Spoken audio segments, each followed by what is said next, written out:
The knock came at 2:07 a.m. during the worst blizzard in 12 years. I, Sophia Grace Everett, 28, froze in my childhood kitchen holding a mug of chamomile. Everyone thought I had moved on. I taught second grade, smiled at neighborhood barbecues, and never spoke about the stepbrother who vanished into the army at 19 and never came home. Until that night. The man standing on the porch was broader, scarred, and haunted, but those kind hazel eyes were unmistakable. Captain Lucas James Whitaker, my stepbrother.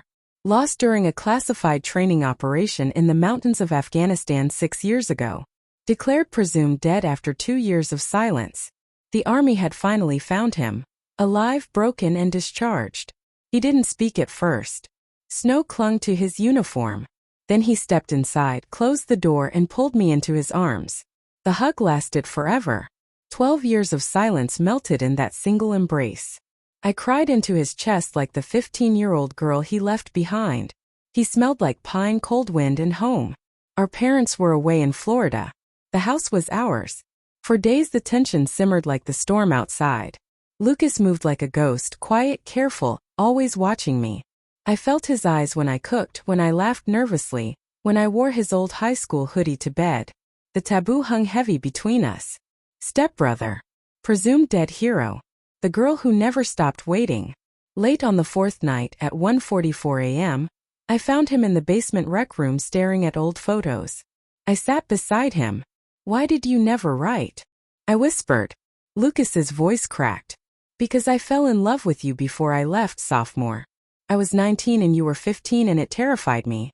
Every letter I started ended in the fire. When they said I was lost, part of me was relieved.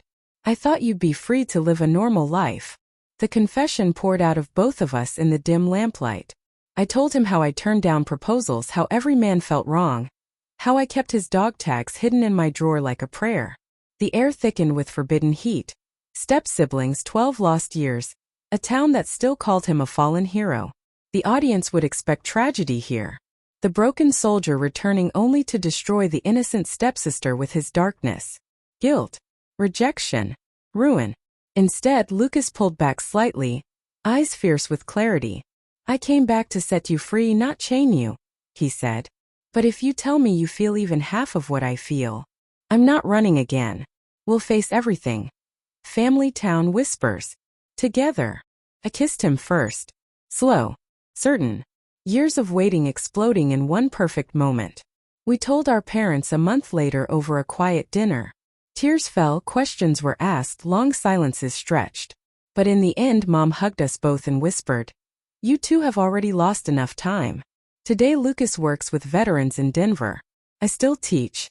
We live in a sunlit cabin just outside Evergreen Valley. The town that once mourned him now celebrates the unexpected love that brought him home. No shame won. No taboo destroyed us. He hugged me after 12 years because he was lost in army trainings. And in that hug we both finally came home.